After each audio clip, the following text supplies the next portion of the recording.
Адамдарды қышқыл қылатын нәрсе лимон қышқылы көптеген цитрустық жемістердің құрамында болады. Құмырсқа немесе метан қышқылы құмырсқалар, аралар мен қалақайдың құрамында бар. Құмырсқа, аралар мен қалақайлардың шаққанын ауыртпалы қылатыны осы қышқыл. Шарап қышқылы жүзімде түзіліп, жүзіммен жасалатын кез келген шарапта болады. Сүт қышқылы қышқыл сүт, айран мен йогурттың басты құраушысы болып табылады. Ол сонымен қатар бұлшық еттерде физикалық жаттығулар жасағанда түзіледі және шаршағандық пен бұлшық ет ауруларына жауап береді.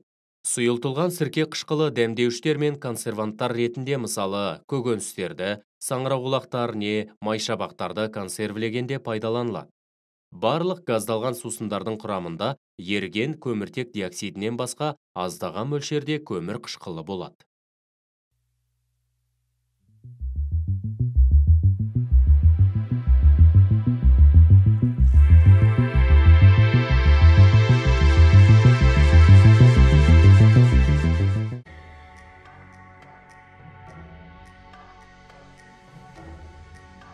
Біз аздаған фосфоры бар жандыруға арналған қасықты конусты колбаға салып жағамыз. Реакция өнімі фосфор 5 оксиді алдымен колбаны ақ түтін түрінде толтырып, бірақ кейін шыны қабырғаларына ағымтақ күйінде тұнба болып түседі. Бейметалл болып табылатын фосфор мен көміртек арасындағы реакция экранда көрсетілген теңдеу бойынша жүреді. Енді тағы бір реакция жүргіземіз.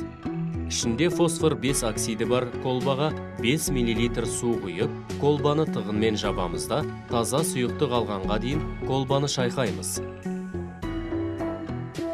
Алынған ертінді лакмус қағазымен әмбебап индикатор қағазын қызыл түске бояйды.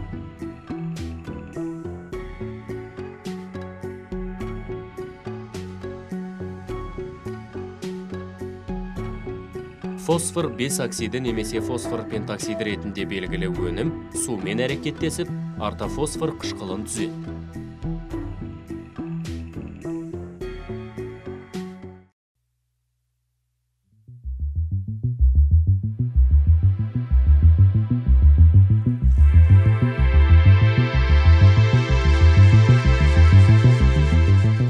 Көкірт қышқылының қант, ағаш пен маталарға қалай әсер ететінін зерттейік. Ол үшін біз келесі тәжірибені жасаймыз. Кішкене қант, аздаған қағаз, ағаш кесіндісі мен мата кесіндісін бөлек-бөлек сағат шыныларына орналастырамыз. Әрбір затқа бірнеше тамшы концентрлі күкірт қышқылын тамызамыз. Нәтижесінде қышқылдың әсерінен мата мен қағаздың тесілгенін, ал қант пен ағаштың күйеленетінін байқаймыз. Біз келесі сұйықтықтардың тамшыларын лакмус қағазы мен әмбебап индикатор қағазына шыны таяқшаны қолдана отырып тамшылатамыз. Олар дистилденген су, сірке,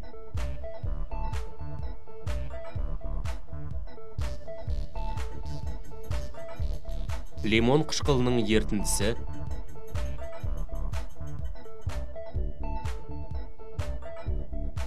сұйылтылған күкірт қышқылы мен ас тұзының сулы ертіндісі.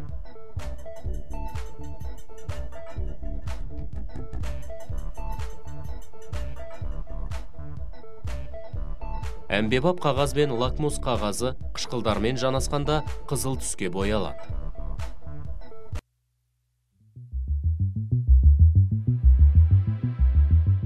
Егер сұйылтылған тұз қышқылына магний кесегін салсақ, газ көпіршіктерінің пайда болып, магнийдің біртіндеп жоғалатынын көреміз.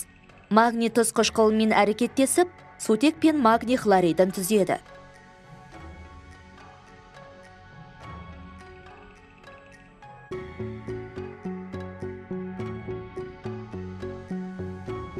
Егер осы реакция теңдеуіне мұқият қарайтын болсақ, магний атомының бұрын хлормен байланысқан екі сутек атоммен орын ауыстырғанын байқаймыз. Реагенттер арасында атомдар алмастырылып, жаңа өнімдер түзіледі.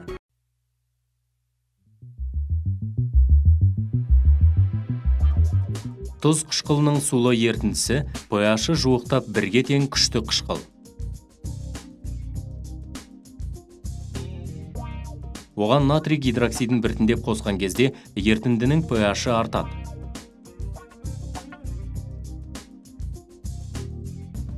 белгілі бір уақытта ерітіндінің pH көрсеткіші 7-ге жетеді. Осылайша реакция нәтижесінде бейтарап орта түзіледі. Бұл қышқылдың толықтай әрекеттескенін көрсетеді. Яғни, қышқыл бейтараптанды деп айта аламыз. Реакцияны келесі түрде жазуға болады. Тұз қышқылы натрий гидроксидімен әрекеттесіп, натрий хлоридімен су түзіледі. Натрий хлориді тұздар деп аталатын қосылыстар класына жатады. Негіз бен қышқыл арасында жүретін реакция бейтараптану реакциясы деп аталады.